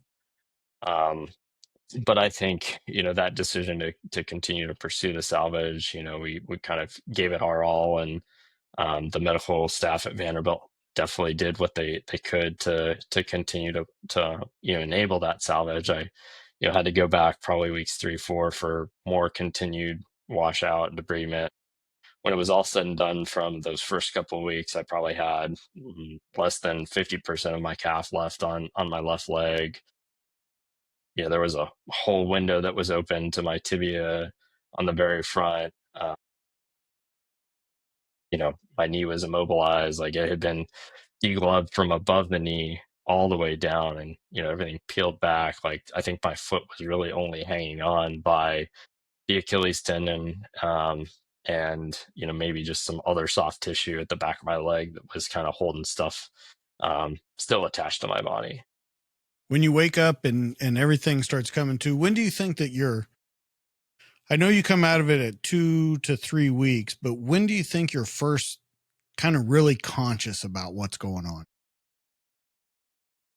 um I know in the first couple of weeks there were some bits and pieces where I was there, recognized that my sister and brother had come in, and we're in the hospital, and I had gotten visits from some of the other people in my unit that were there to provide support. I don't distinctly like remember exactly what we discussed or talked about in any of those situations, but I do remember those instances. I think the account from everybody else was just I was so, hopped up on pain meds that, I was just in and out of it and just, kind of lost. I was just, there. I mean, that checks with, everything that I remember about the situation because I remember I was, some amount of pain and there was hardly anything that I could do to kind of, quiet that or address it to a point where I, was able to have any kind of serious or meaningful conversation. I think one of the more the first conversations that I think I remember having with anybody that showed up was it was Quad A week in Nashville, which was the Army Aviation Association of America's big annual convention that they generally have at Opryland, and so all the aviation community people generally come in, and that week was maybe 2 or a week and a half, 2 weeks after my accident. And one of the guys that came in to visit me in the hospital was a guy that had basically charted the path for Army aviators to return to duty or return to flight status after becoming amputees. He was a 160th Little Bird pilot at the time. He was a CW5, I think, stationed out in the PACOM AOR and was serving as a CW5 standardization pilot for any of the units in the Army out there. But his story, what he was able to share with me, the inspiration that he provided in that moment, kind of planted the seed for me of like, okay, this is something that I can come back from. This is, what I'm going to make my mission at this point. Even though I was, probably, incoherent and on pain meds, it's definitely something that I remember at that point in my recovery. After all the surgeries and the amputation, that's a shining moment when he's talking to you, telling you how you can come back. Do you remember the dark moments and what it was like? Because it has to be, especially after getting to where you did and spending all the time, including West Point and all of that, it's got to be devastating to you. And that's why I kind of asked when you were first conscious about what was going on. How do the dark moments look like? And then, you know, how do you kind of deal with them? I mean, at that point, it was still a, pretty volatile experience. I still, was pursuing salvage. I actually didn't become an amputee until about 8.5 months after my accident. And so I was, really just focused on, okay, let me pursue the salvage and, chase everything that I possibly can in this moment, doing research, having, family help with research, having the flight student I had at the unit, continue to enable and support and, find ways for me to get wherever I needed to get to give myself the best chances of returning to duty and coming back to the regiment and continuing my career. At that point, I thought it was something that was, in the realm of possibility and something that would have been capable of. And, it was kind of what I had set as my goal. I don't know that, outside of, these blips of pain and, other surgeries and recoveries and weeks spent in the ICU, I didn't really have, time to, be in a dark place. At least not that I can remember. I think it was all around like, okay, pain is temporary. This is something that will come and go, and I'm just going to be focused on making the most of this situation and do what I can to overcome the situation. As you reach that 8 month time period though, and it comes time for the amputation, what was kind of the thing that set it up where you knew, okay, this is the direction that we're going to have to go in? So um, after about the 2 months that I was at Vanderbilt, the second month of that I was pretty much in the ICU following. I think it was a 15 or 16 hour surgery where they took a free flap and did all sorts of other, plastics and orthopedic surgery and stuff to kind of put my leg back in a position where I didn't have, um, a whole bunch of open or exposed bone or anything else like that at that point. Like that was, a crazy point to look down and see my leg with, part of my other leg on top of it, and they're using leech therapy to promote, blood flow and all this other stuff to get the flap to take. And, that things started to heal, and, skin grafts and all sorts of other stuff to get me to a point where I was going to be medically stable to be transferred elsewhere. At the time, it was either going back up to Campbell to the Army Community Hospital up there, and trying to pursue physical therapy and sort of that type of environment, or seeking out care at Walter Reed or at Brooke Army Medical Center in San Antonio, which also has the Center for the Intrepid. And I think I ultimately landed on going to San Antonio and pursuing rehab and more surgeries or whatever procedures would be needed out of Brooke Army Medical Center, because that was sort of the place to be for lower limb traumatic injury. That was where a lot of guys coming back from combat were going. IED injuries. There are a lot of pioneers that were there, both on the medical side and the rehabilitative side. Whether it be prosthetics or the IDEO braces or any number of other things that I knew I was going to need to be able to give myself the chance at making it back. I was out there for 6 months or so as kind of like a TDY, or just an attachment to the SRU out there. And in that time, I probably had another 5 surgeries just to optimize the knee range of motion. So when I left Vanderbilt, I probably had 20 or 30 degrees of motion in my knee, and that was about it. And that was definitely not workable. I wasn't even weight bearing. Like, they loaded me up on a Learjet and flew me out on a stretcher and ambulance and everything out to San Antonio.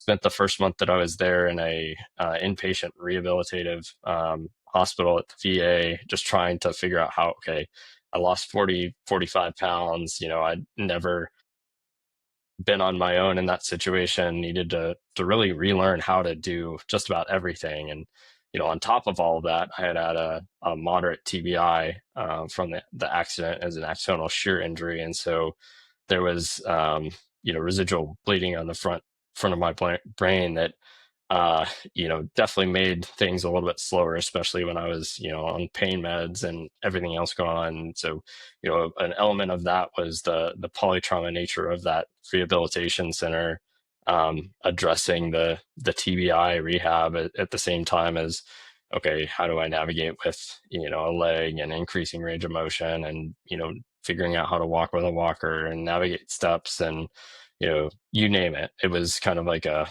big, course of, okay, how do I figure out how to live at this point? Coming out of that, having more surgeries to optimize my range of motion and optimize and address some of the other stuff at the CFI. I ended up having a surgery, ended up getting a surgical site infection. Cultured it was a MRSA strain, and so that ended up with another couple of washout surgeries. They put me on long-term IV antibiotics for the first time. I was coming out of that IV antibiotics and the, I guess, prophylactic course of oral antibiotics after that. And then I had a wound that opened up down lower on my leg, just right about where the bone was initially broken. So in the injury, my tibia and fibula were completely smashed about 2 inches above the ankle. And it was just kind of pulverized bone and put together, and the rod in my tibia was there to weight bear and stabilize, and the assumption was that it was just going to heal around it. And it wasn't until about 7 months later that I discovered via x-rays that that bone was maybe about half healed on the backside and nothing on the front. And they went in, cultured that, and realized that I had a non-union because of a bone infection. And so with that bone infection, it made me realize, it's like, okay, the path to salvage just got a lot longer, because they're going to have to take all of the hardware out. They're going to have to go in and essentially re-break and regrow a lot of that bone, and it has to be in super clean, uninfected issues. So they're going to end up having to debride a lot of the tissue around that to make sure that they get everything. And they're going to put an antibiotic spacer in the bone, and I'm going to have an X fix, and it's I'm not going to be weight bearing for, however long it was. I think it was like 4 or 6 months or something like that. Um, and it just, kept kind of mounting and mounting to the point where it was like, okay, my likelihood right now and the prognosis that I see, even if I were to salvage and keep the leg, I'm never going to be back to that point where I'm able to run and able to do things. Like I'm probably going to walk with a cane. I'm probably gonna, be dependent on external orthotic devices, being an IDEO brace or something to, have any semblance of being able to, have the return of a calf muscle or anything like that with my natural leg. And so, at that point, I kind of had a discussion with my surgeon, and it was very much my decision, but it was one that was like, okay, this is going to be the best option for me in order to get back to my quality of life that I wanted, and give me the best opportunity to be able to pursue a return to duty if that's in the cards. And I think all of that kind of stems back to that discussion that I had with the CW5 in the hospital of Vanderbilt. Is like, okay, this is definitely possible. It's been done before. There are people that have returned to duty as amputees and have returned to flight duty as amputees, and so like it's a very real possibility for me to be able to do the same. Yeah, I ended up going into that. It was relatively, I hate to say it was an easy decision to make, but looking back at what the previous 8 months had been for me, I think I looked at it as like, okay, I'm gonna break these chains and set myself free a little bit by giving myself that sort of quality of life that I wanted to realize by being free of infection and being free of a part of my body that I knew was never going to be the same. So, do you think that that was a, because most people would look at it and they would say, that's a devastating decision to make. But in everything that you just said, it doesn't seem like that was a devastating decision, that it was almost a happy decision for you to kind of get on with your life. I mean, to make it seem like a happy decision, I mean, it was difficult, but at the same time, it was pretty clear for me. But it was one of those things that I think I evaluated it pretty similarly to how I like to I think about other things, and that's realistically, okay, what would the future look like had I pursued salvage, and what's the best case scenario, what's the worst case scenario, and it's like, okay, if I amputate, what's the best case, what's the worst case, and looking at the best cases for both and the worst cases for both, I think um the thing that really won out for me was the fact that even if I did have future infections, or I did have other things, the road to recovery and like the road to having the kind of quality of life that I wanted. Like I was a pretty active guy. Like I loved to, I had gotten into skydiving before my accident. I was into competitive shooting. I was into, um, all sorts of, high adrenaline type of hobbies, if you will. And, for me, another, year of trying to pursue a salvage and then, cutting my losses, a year, 2 years down the road for another setback, just wasn't worth it to me. Well, and when I say happy, I mean that I think it's more of a decision that you had thought through. I mean, you had 8 months to think about it. And when I say happy, it's happy by returning to that life, happy by maybe you're going to be able to get back in the cockpit. Maybe you are going to be able to continue this life that you had, because I think with all of those surgeries, with all the infections and everything that just kept happening over and over, I mean, it was a cycle over and over and over with you that maybe painting happy with a is painting with a broad brush, but I think it's definitely the happiest of the decisions that could have been made by how you tell the Right. story. Right. No, I think that you're spot on right there. So you got to tell all of your family, everything that's going to happen. What do they tell you whenever you tell them, look, this is how we're going to proceed forward? I think the only person that had any objections to that decision was my mom.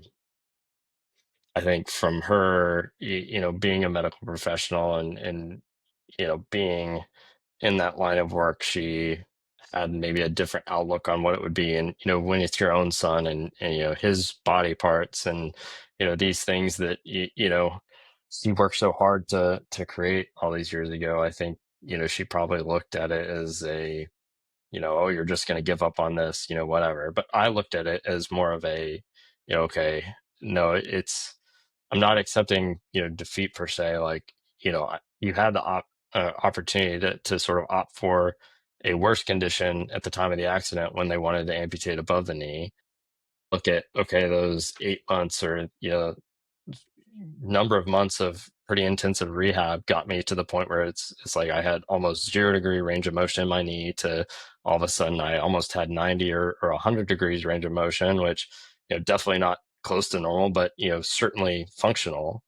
Um, and, being able to build that strength back in my knee and build up, enough strength in the other parts of my leg to make it a worthwhile, you know, option to execute the below knee amputation and have that relatively long 6-inch lever below my knee to be able to get back to ambulating and having a pretty high a pretty solid outcome or outlook at having a highly functional below knee amputation. So I viewed it as a win, and after explaining my thoughts around that, I think she kind of got on board and understood, and I think everybody else understood. Like it's sort of my body, it's up to me, and it's my difficult decision to make, and it sounds like I was making everything or the decision from a point of as much information as I could possibly get at that point.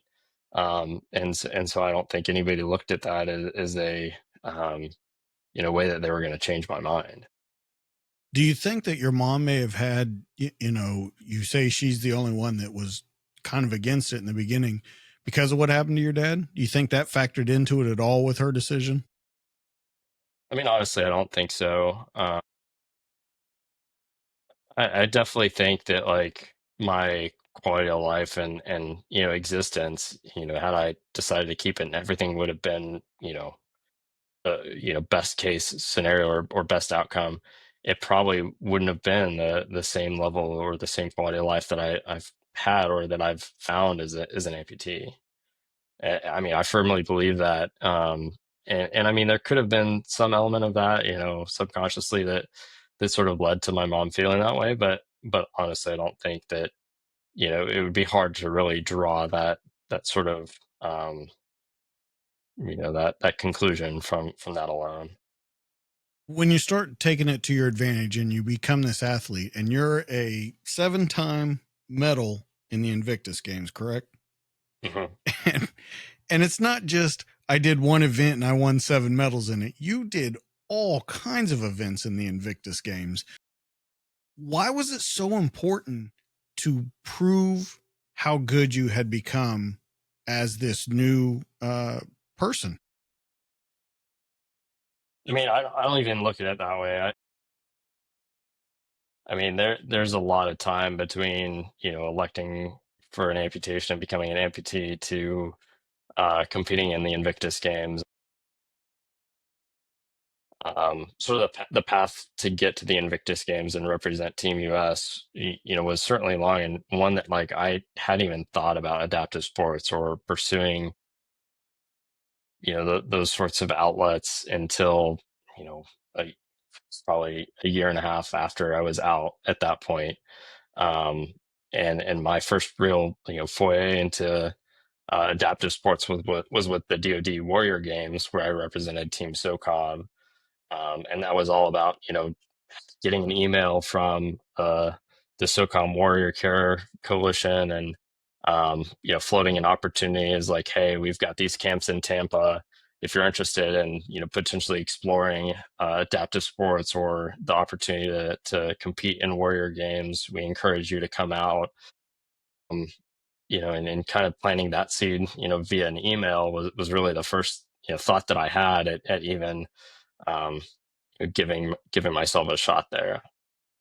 I think, from the time of my amputation, like, 29, the beginning of 2019, so January 2019 was when I had my initial amputation, was on a really, really good rehab journey and recovery. Like got back into competitive shooting, shot a major 3-gun match, and really was like at a high point in life. Like I had met my uh, future wife, and everything was going great. And then another setback happened, and I had to have a revision a year later after more bone infection issues, and that started at the beginning of 2020, and then COVID and all of these things, and kind of the setbacks here and there that ultimately led me to the decision of, okay, it's time to get out.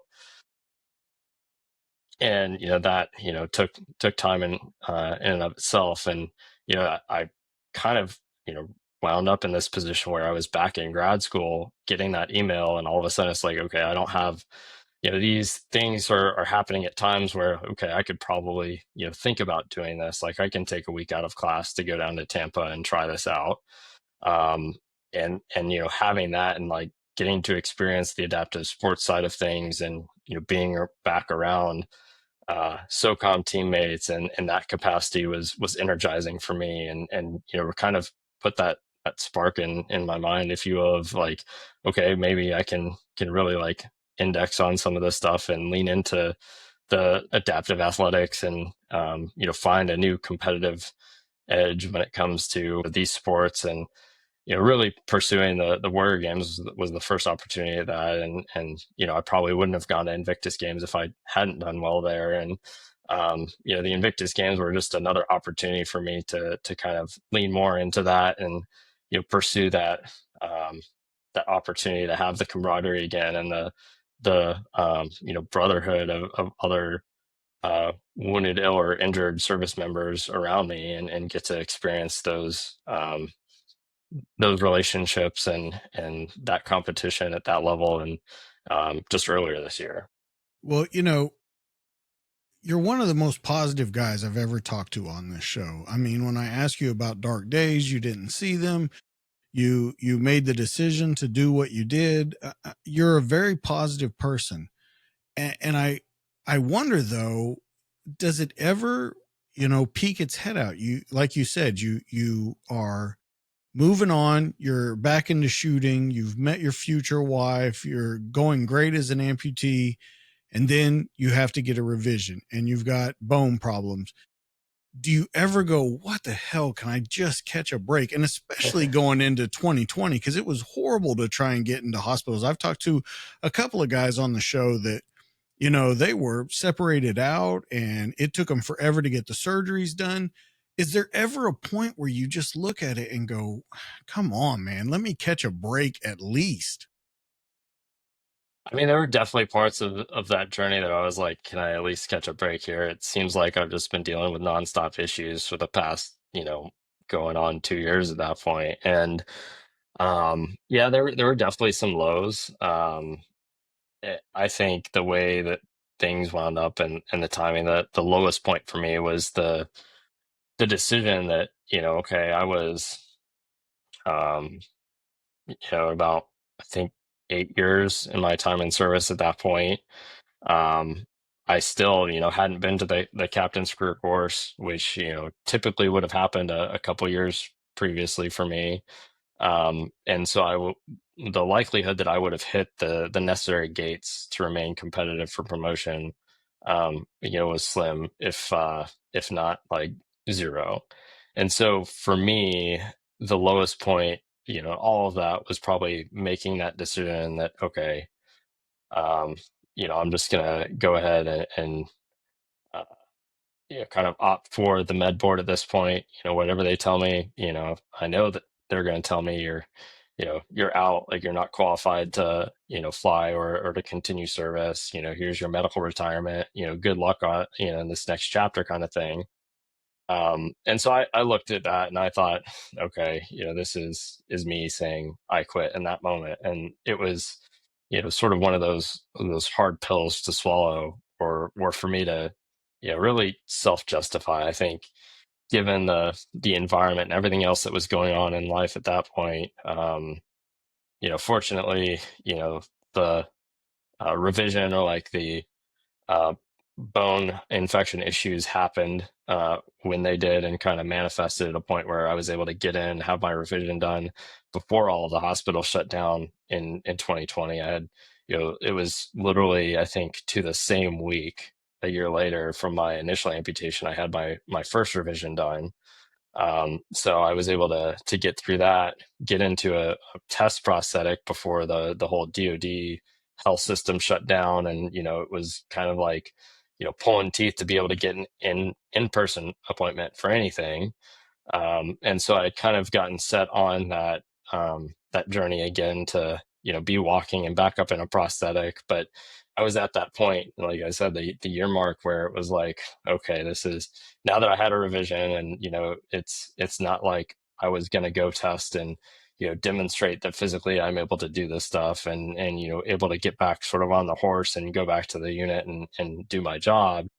I at that point was like, okay, enough of this. Like, I don't want to continue to kick the can down the road, if you will. And, I better figure out, what I want to be when I grow up, and sort of figure out the next step of life. And that's what I, just kind of what I was telling myself to be able to live with it. And it was, super hard, and in a way, like accepting defeat in that way was, demoralizing. But at the same time, I think I dealt with it by setting the next goal, and that was going to be okay. I had these other, I'm not going to call them distractions, but these other focuses in life that I could lean into at that point, be it in a pretty promising relationship, and the thought of being able to start, a civilian career, and focused in, an area that I thought I was going to be interested in, and, going from there, and, pursuing that next stage and that next step. And, I had a new roadmap that, kind of incorporated some of the things that were important to me at that point in time. And, I just focused on that and did my best to execute, try not to let the dark thoughts creep in, if you will. Your wife's still active duty, correct? She's a captain now, right? She just promoted. She's a major. Okay. Whenever you look at it, do you ever miss it, or do you ever wish you could step back into that life? Or have you reached kind of a point now where you're like, this is the new me, this is you've done unbelievable things since the new you has come out, but do you ever get that bug that you'd like to be back in that life? No, I mean, every day I miss it. I think really in the last probably 6 months, I've started to deal with a little bit more, um, when it comes to the regret of that decision, of transitioning, and leaving that life behind. I think where I am. So I've had a little bit of time away from work, being on parental leave, and then I actually just had my leg revised about 2 months ago again. And so having a little bit of this downtime to let the thoughts sort of creep in, and think about, okay, well, what would have been like if I had fought and continued, or tried to pursue that pathway back to the cockpit, or back to the regiment, to be able to continue serving. At the time I justified it as, okay, even if I am an amputee, like what's it going to do if I can prove that, like, I can get, pass a physical and get back in the cockpit? Yeah. Okay, cool. Like, there have been two or three other people, or, maybe even a handful more across all the services, that have, been amputees and returned to flight status, and, you know, they celebrate that and everything like that. But I didn't want that to be what I was known for. I think I looked at it more as a, okay, if I'm, deployed, and at the time, before my accident, I had just made fully mission qualified aviator, and, was, really kind of at the high of my Army aviation career, and, where I felt like I was, and my skills and everything that was developing, I look back at that and is like, okay, could I jump back in that as an amputee, and seriously say, like, I'm not going to be a limiting factor, or not going to be a um, uh, a little bit of a liability, if you will. Like, if my aircraft gets shot down on target, and I have to pull my pilot out, or have to pull a crew chief out, or is this something that is going to physically limit me in terms of what I'm able to do in those more contingency sort of environments.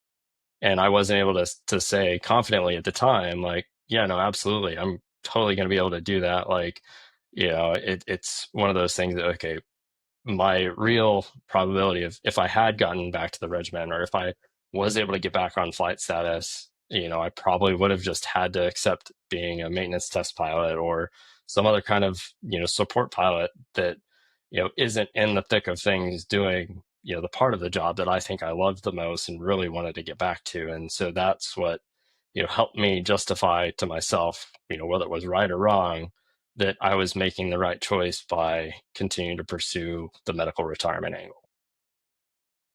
Do you think it's ever a possibility that you could get back into the military? I mean, at this stage, I don't think so. I mean, being 35 now, and having dealt now with another resurgence of a bone infection, and the reality that my leg is an amputee, and what my life looks like. Yeah, I think I made the right decision there, and there. i- i- I'm not out to try and prove that it can be done. I think I'm more for, is it the right thing to do or not? The reason I ask that is because going right into, you can never probably go back to the army, but can you ever get back in the cockpit again? So that's definitely something I've been exploring, and it's something I've thought about. And like in my current job right now as a consultant, I'm largely, let's see, how am I going to put this? Not unfulfilled, but there's nothing that is going to live up to the same sort of um, level of responsibility, or level of accountability that was required of my job in the military. And so it just doesn't seem fulfilling to me. I'm not super in love with trying to help a large corporation optimize their balance sheet by working 14, 16-hour days back to back to back. I would much rather be deployed, working 14-hour days, where actual things matter, and like it's life, limb, or eyesight, versus they're going to be profitable this quarter, or whatever buzzwords you want to spin around a specific transformation, or um, finding the right strategy for an organization. Like there are a lot of things about that job. Like, yeah, it's certainly important for certain people, and they're optimizing for the things in those areas, but there's an element of perspective that I think is missed in that life. And across corporate America, I think that's pretty similar. I think, in my profession, like if I had my ideal profession, it would be finding a way to get back into a cockpit somewhere, and continuing, that progression as a professional aviator. I've had conversations and consults with some other MDs, or other flight docs that serve people that are coming out of the military with 100% disability, or other aspects that could potentially cause them to be disqualified, or force them to hold a lower level medical than they would need to be able to perform certain flying duties. And I think those calls for me have, I don't know, it's given me an idea that taking that risk, and laying out the money that would be required on my own dime to be able to pursue, and make it a real possibility for me to get back in the cockpit in that capacity that I want to be. It's just so much of a long shot that I can't de-risk it to a point that I'm willing to justify it, at least right now. The hard and fact, like, matter of my accident was, I had a moderate TBI with bleeding that showed up on an MRI. That is a full stop. 5 years out of the cockpit before you can even be considered to have another medical again. I've past that 5 years, I've been asymptomatic. And when I say asymptomatic, it's like I haven't had migraines, I haven't had, blurred vision or other losses of consciousness, or never truly lost consciousness, from the standpoint of alertness in the accident. And those are all things that, like, sure, could I be, um, physically qualified or medically qualified to fly again just based on that after 5 years? I think so, but it goes back to, it's okay, I have to have a neuropsych evaluation. I have to have, more imaging studies all on my own dime. I have to have, these annual additional requirements and a little bit more scrutiny for the first couple of years that I would have a medical before I would, be completely blessed off on it. And as an amputee, I would also need a what they call a SOTA, or a statement of demonstrated ability ride, where you're flying with a medical examiner and or a flight examiner, and they're able to validate that, okay, you can manipulate the pedals, you can manipulate the brakes, you can do all of these things while you're wearing a prosthetic, and you're not inhibited by that. And all of that, though it seems like those are identifiable things that you can check off a box and get through, it's at least a probably year and a half, 2 year process of a pretty intensive checks that I'd have to go through, all while, okay, there aren't a lot of programs, at least right now, that are willing to pay for flight funding for additional ratings and for all of the medical stuff, just to the hope of being able to be medically qualified again. I think if anyone could do it, it would definitely be you. I don't doubt that Just at what all. you've done. I would love to see you back, because I think that that's truly what's going to do it. And I see you, corporate America, you have a master's, you have a business degree, being a pilot, a corporate pilot. I mean, I see all that kind of stuff, for you. And I hope that it can happen again. But like I said, if there's anyone that I've talked to that could do it, it's definitely you. With everything that you've accomplished is just unbelievable. Well, I definitely appreciate that, and I think that, if there's anybody that could, I would say, I would, be able to put my mind to it and make it happen. You know, this being, I'm trying to avoid making any sort of excuses for myself, especially, here. It's, um, life gets busy when you have a wife that's active duty in the military. I was in a job that I was traveling Monday to Thursday every week.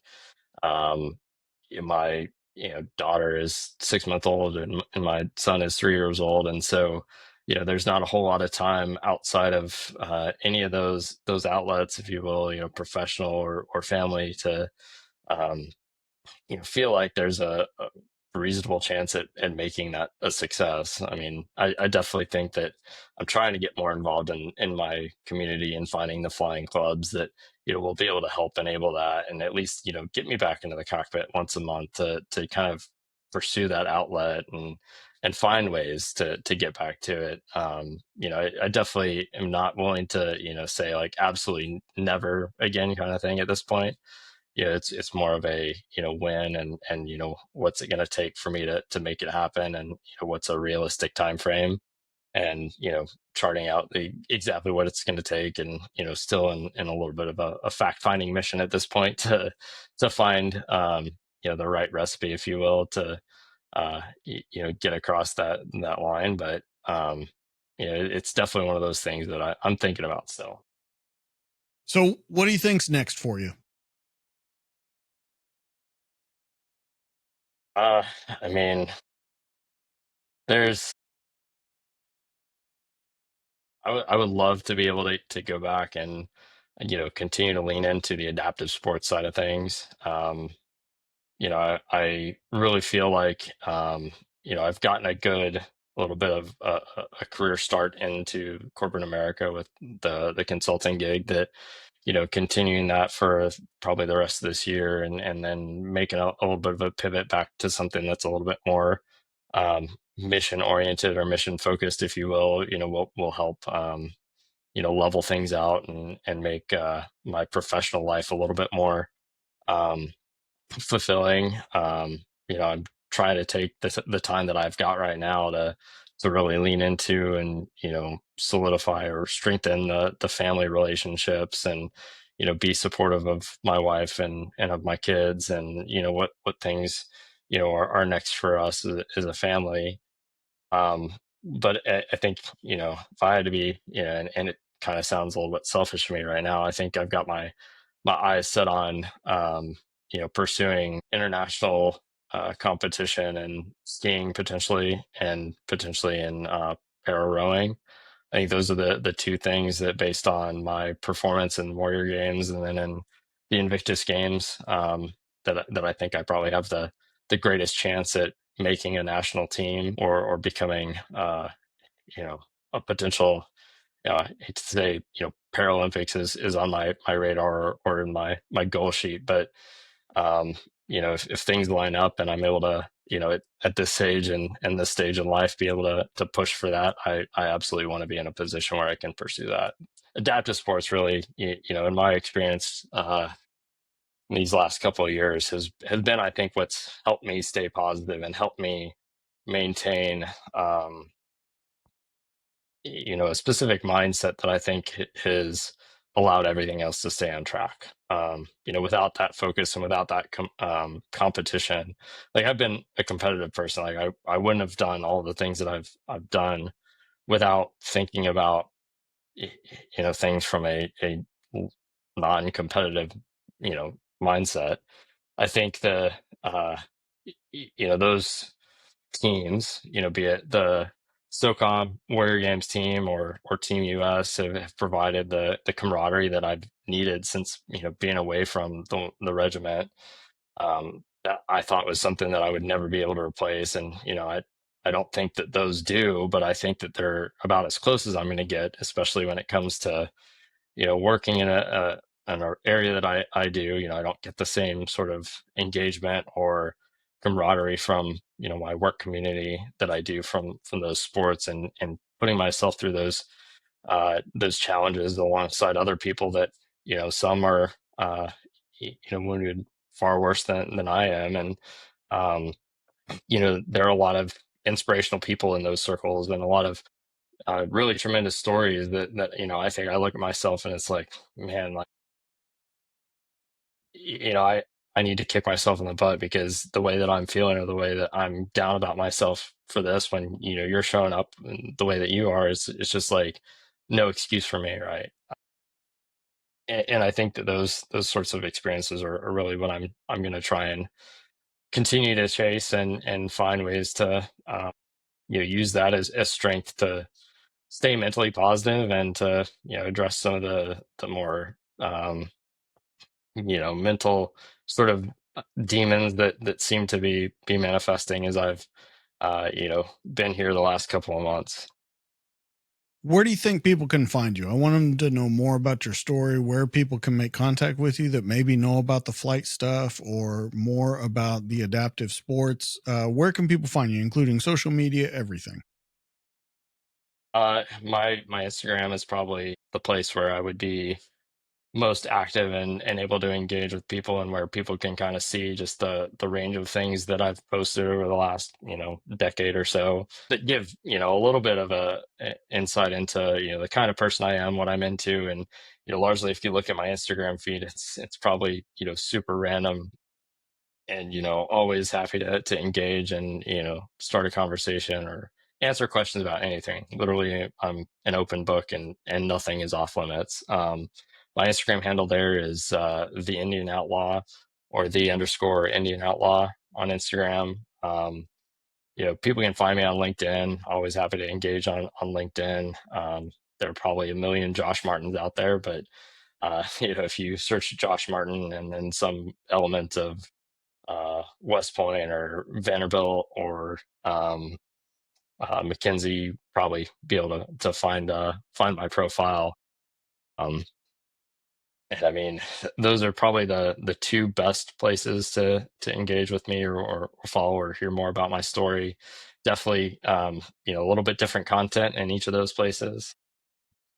But when it comes to the adaptive sports, following there's plenty of pages on Instagram, that I follow, whether it be US SOCOM Warrior Care Program, or the DoD Warrior Games, or Invictus Games and the Invictus Foundation. There are a lot of other avenues, and each individual sport has their governing bodies that have para representation. But again, if anybody has any questions or is curious about, maybe leaning into those things, always happy to engage there. Man, it was awesome to have you on here, man. It's like I said, it's a true honor to meet you, to see everything that you've gone through and everything that you're still doing today. Guys, you know where you can find Josh. Let's talk about where you can find me. You can find me on Instagram, as always, at the DTD_podcast. You can find me on YouTube at the DTD podcast. And you can find me on YouTube, where all these conversations, they're in video form, at the DTD podcast. Now, your one-stop shop, it's dtdpodcast.net. It's audio, it's video, pictures of Josh. I think you sent me like 150 pictures, so it's going to take me a while to post them all up, but they'll all be there. Everything that he sent, you'll get to see his military career. You'll get to see the Invictus games. You'll get to see his life just in general, and it'll all be there at dtdpodcast.net. And you can also check out audio or video in every one of the platforms that we're at on there. Make sure that you are a friend and you tell a friend. Make sure you share, like, subscribe, all those things. Let's talk real quick about the guys that make this show happen. Let's start with nomadicresearch.com. My buddy Dagan over there. Those guys, if you're looking for t-shirts, if you're looking for hats, backpacks, any kind of outdoor gear, go bags, any of that stuff to make you look cool at an airport, those are the guys to have. Nomadicresearch.com. Make sure you go check them out. If you're into the health, you're into your coffee, you're into nootropics, you need to check out tridentcoffee.com. DTD15 will get you 15% off your order. I drink their stuff all the time, and it's absolutely amazing. If you want to step away, when you choose them, you choose health. And I'm telling you, it's just a different way to get your coffee in the morning, get your coffee in the evening. They're really leading the march on this cold coffee craze that is going through the United States. Make sure you check them out, tridentcoffee.com. Let's talk about my buddy Mac down in Florida at Mac's Belts. I tell you every week, I've got 2 of them. I wear them every day, whether they're for dress, whether they're for casual, whether they're for the range, whatever you need. They're the toughest leather belts on the planet. Make sure you go down there and check them out. maxbelts.com. Go down there, check him out, pick you up one. And lastly, my buddy Greg down in Southern Pines at hatchetbrewing.com. Make sure you go check out their swag, hats, shirts, hoodies, everything. And if you're in the Southern Pines area, make sure you go check out their brew house. We're still figuring out a way that they can get their brews out to everyone.